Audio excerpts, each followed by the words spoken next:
operational amplifier as an inverting amplifier. ठीक है, operational amplifier as an inverting amplifier. आज हम ये देखेंगे कि हम ऑपरेशनल एम्पलीफायर को किस तरह इन्वर्टिंग एम्पलीफायर के तौर पे इस्तेमाल कर सकते हैं, और सेकेंडली हम कैलकुलेट करेंगे ऑपरेशनल एम्पलीफायर का वोल्टेज गेन। ठीक है, वोल्टेज गेन कि इसका वोल्टेज गेन हमें कितना मिलेगा। अच्छा देखिए, इसके लिए हम कंसीडर करते हैं, ठीक है, इसके लिए हम कंसीडर करते हैं एक ऑपरेशनल एम्पलीफायर। देखिए, we consider an operational amplifier. आपको पता है कि ऑपरेशनल एम्पलीफायर की दो इनपुट होती हैं, एक को हम इन्वर्टिंग और एक को हम नॉन इन्वर्टिंग इनपुट बोलते हैं। इसमें जो नेगेटिव इनपुट होती है वो इन्वर्टिंग और जो पॉजिटिव इनपुट होती है वो नॉन इन्वर्टिंग इनपुट कहलाती है। ठीक है, वो नॉन इन्वर्टिंग इनपुट कहलाएगी। तो when we use operational amplifier as an inverting amplifier, तो हम जो इनपुट वोल्टेज अप्लाई करेंगे वो हम इसकी इन्वर्टिंग इनपुट पे अप्लाई करेंगे with the help of resistor R1। इस R1 के थ्रू हमने नेगेटिव इनपुट के ऊपर या नेगेटिव टर्मिनल के ऊपर हमने इनपुट अप्लाई कर दी। ये इनपुट अप्लाई हो गई, इसे हमने V इन का नाम दे दिया। ठीक है, ये इनपुट हमने जो अप्लाई किया वो इसकी नेगेटिव टर्मिनल पर या इन्वर्टिंग टर्मिनल पर हमने अप्लाई कर दिया, और इसी के साथ हमने जो नॉन इन्वर्टिंग वाली इनपुट है उसको ग्राउंडेड कर दिया। ग्राउंडेड का मतलब इसको जीरो पोटेंशियल पर ले गए। इसका मतलब ये हुआ कि जो पॉजिटिव वाला इनपुट है वो किसके बराबर है, वो जीरो के बराबर है। ठीक है, तो ऑपरेशनल एम्पलीफायर में जो पॉजिटिव इनपुट है वो किसके इक्वल हो गई, जीरो के इक्वल हो गई। लेकिन जो नेगेटिव इनपुट है उसको हमने क्या दिए, इनपुट वोल्टेज प्रोवाइड कर दिए, वी इन प्रोवाइड कर दिए। और देखिए, हमारे पास जो आउटपुट है ये आउटपुट टर्मिनल, यहां हम इसका आउटपुट हासिल करेंगे, आउटपुट हासिल करेंगे। ठीक है, देखिए ये वी आउट होगा। अब देखिए, हम ये बात जानते हैं कि जो आउटपुट आएगा, ठीक है, वो आउटपुट एनी वैल्यू हो सकती है बिटवीन आउटपुट। देखिए, हम ये पहले ऑपरेशनल एम्पलीफायर की कैरेक्टरिस्टिक्स में पढ़ चुके हैं कि ये जो वी आउट होता है, ठीक है, ये क्या होता है, एनी वैल्यू होती है, any value between V C C plus and V C C minus. ये output any value between VCC positive and VCC negative होती है। ठीक है जी, तो अब आप देखें, और इसका हमारे पास जो ओपन लूप गेन होता है वो इन द ऑर्डर ऑफ 10⁵ होता है। दूसरी बात हम देखें, इसका जो ओपन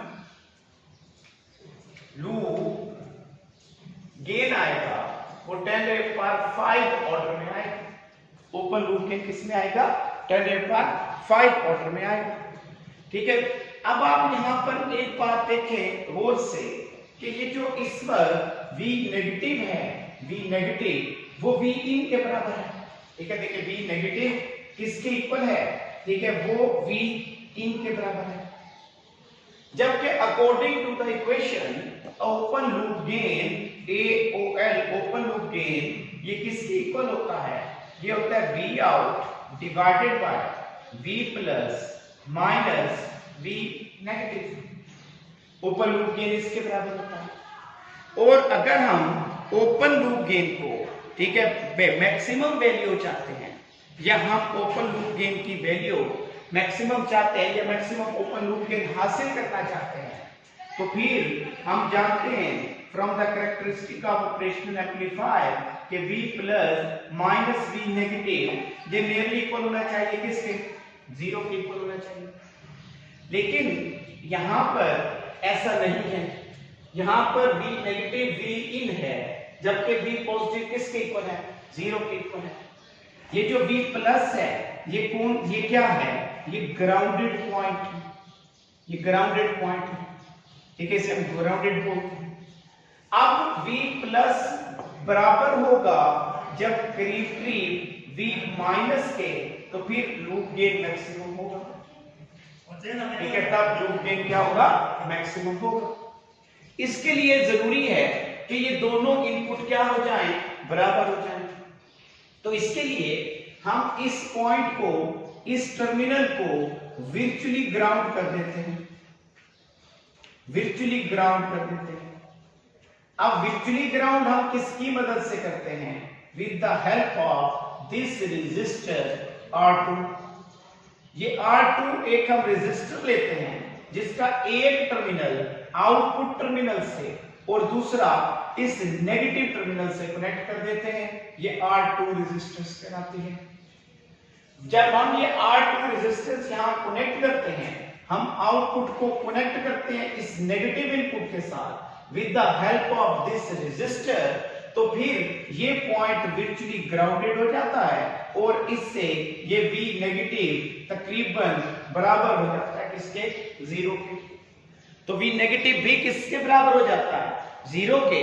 तो हमारी ये कंडीशन कि V प्लस नियरली इक्वल है V नेगेटिव के, ये हम अचीव कर लेते हैं।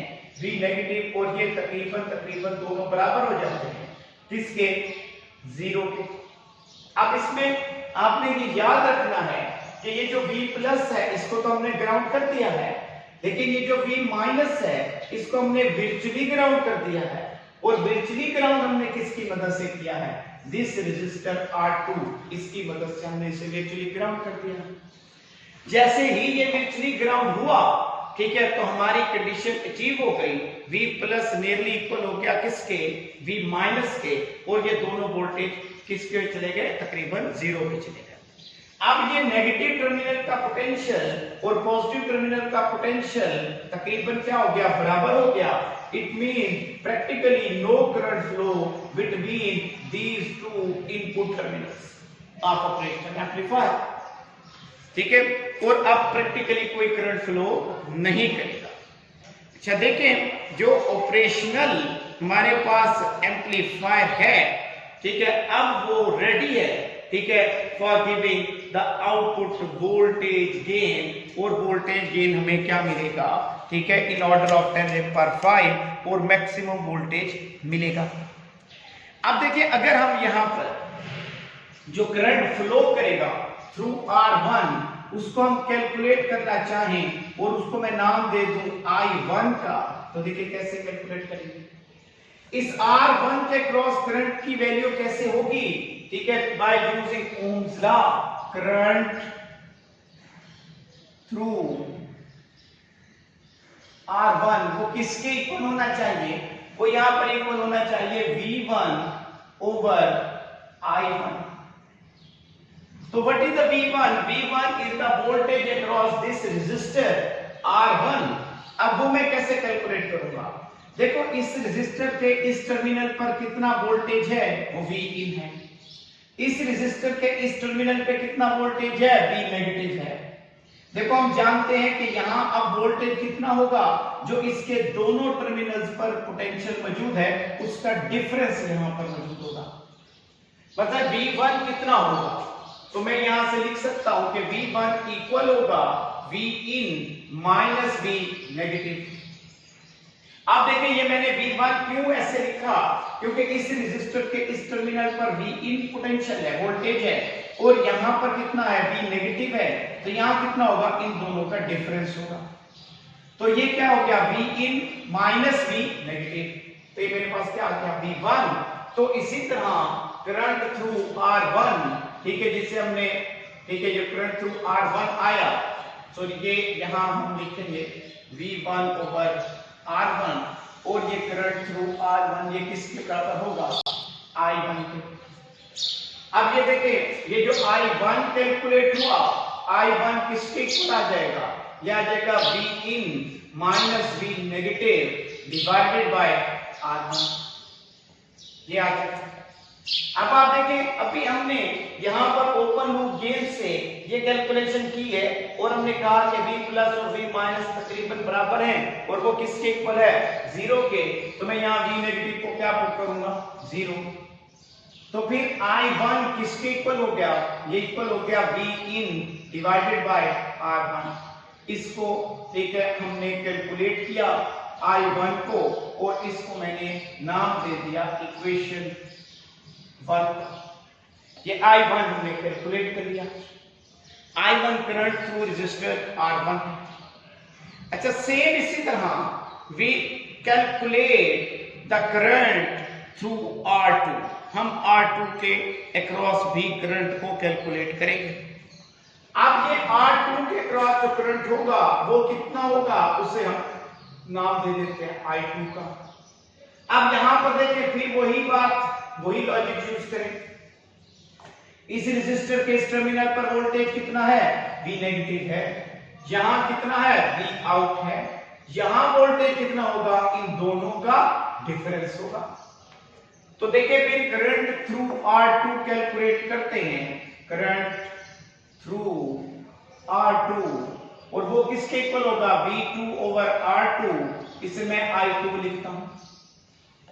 अब हम V2 कैसे कैलकुलेट करेंगे, देखिए फिर अभी दोबारा बता रहा हूं, अभी एक बार डिस्कस की है कि देखो इस टर्मिनल पर कितना वोल्टेज है, V नेगेटिव है।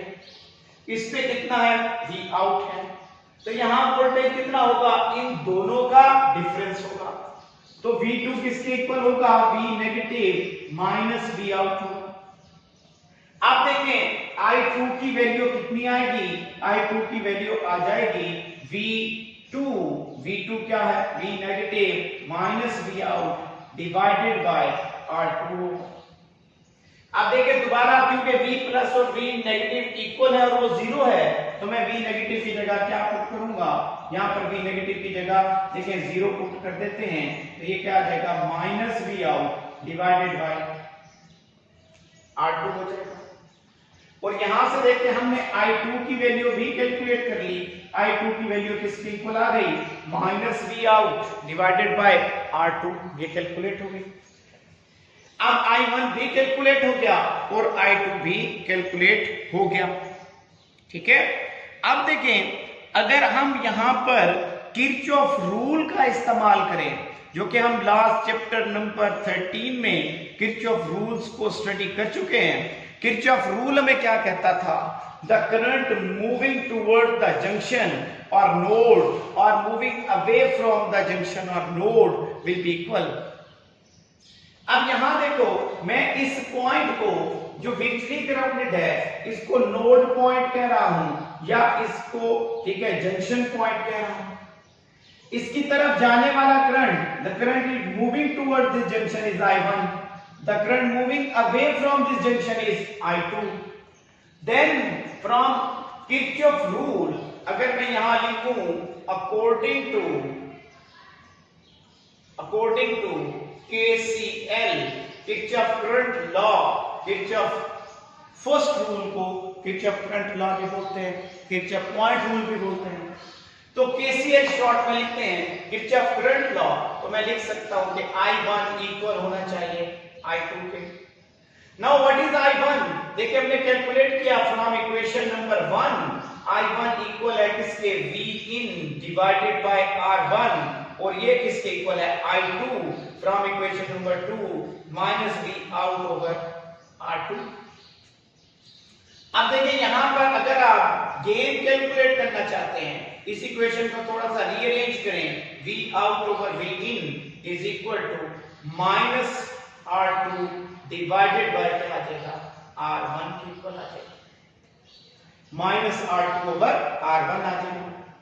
अब ये जो V आउट ओवर V इन है ये हमारा वोल्टेज गेन है, output voltage over input voltage, ठीक है। और इसको हम गेन बोलते हैं किसका, ठीक है, इन्वर्टिंग एम्पलीफायर का, ठीक है जी। तो इन्वर्टिंग एम्पलीफायर का जो गेन है इसको अगर मैं G लिख देता हूं, तो अगर मैं इसको कैपिटल G लिख देता हूं तो ये इक्वल आ गया minus R2 divided bye R1। अब आप इस गेन को देखें, इससे जो हमें इंफॉर्मेशन मिल रही है इस इक्वेशन से वो क्या है? वन थिंग, ये जो नेगेटिव साइन आ रहा है ये हमें बता रहा है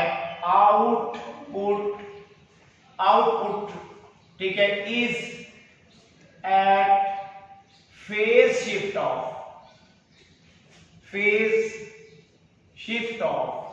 180 डिग्री। ये जो आउटपुट आएगा ठीक है वो कितने फेज शिफ्ट पे आएगा? वो 180 के फेज शिफ्ट पे आएगा। और दूसरी बात जो हमें यहां से इंपॉर्टेंट इंफॉर्मेशन जो हमें मिल रही है वो ये है कि gain of the inverting amplifier is independent of the internal structure of the amplifier. देखिए ये इंटरनल स्ट्रक्चर ऑफ एम्पलीफायर पे डिपेंड ही नहीं कर रहा, it depends on the resistor R2 and resistor R1. The resistor R2 which we are used to make this point is the virtually grounded. इस point को virtually grounded करने के लिए हमने R2 का इस्तेमाल किया। गेन किसी R2 पे डिपेंड कर रहा है और इस R1 पे डिपेंड कर रहा है। जितनी ये R2 ज्यादा वैल्यू की होगी और गेन हमारा उतना हाई होगा, और जितनी ये R1 ठीक है लो वैल्यू की होगी उतना हमारा गेन ज्यादा होगा। तो यहां से मैं लिख सकता हूं कि gain of inverting amplifier depends upon the resistors R1 and R2, ये इन पे डिपेंड करता है। तो ये हमारा operational amplifier as an inverting amplifier ठीक है। तो इस क्लोज लूप गेन में ठीक है हमने देखा ये किस पे डिपेंड कर रहा है ठीक है, सिर्फ एक्सटर्नल रेजिस्टर्स पर R2 और R1 पर, और इंडिपेंडेंट है इसके इंटरनल स्ट्रक्चर पे ठीक है। तो ये क्वेश्चन एग्जाम में लॉन्ग क्वेश्चन के तौर पे पूछा जा सकता है कि what is the operational amplifier, operational amplifier क्या है, and how we use this operational amplifier as an inverting amplifier and calculate its gain, उसका गेन कैलकुलेट करें, और लास्ट में ठीक है on what factor this gain depends, ठीक है ये गेन किन फैक्टर्स पे डिपेंड करता है। तो ये मैंने आखिरी लाइन में आपको ये बात क्लियर कर दी है कि ये गेन किस पे डिपेंड करता है, R1 एंड R2 पर। आज का लेक्चर यहीं तक है, बाकी इंशाल्लाह नेक्स्ट लेक्चर के साथ चैप्टर नंबर 19 के रिवीजन लेक्चर के साथ हाजिर होंगे इंशाल्लाह। अल्लाह हाफिज।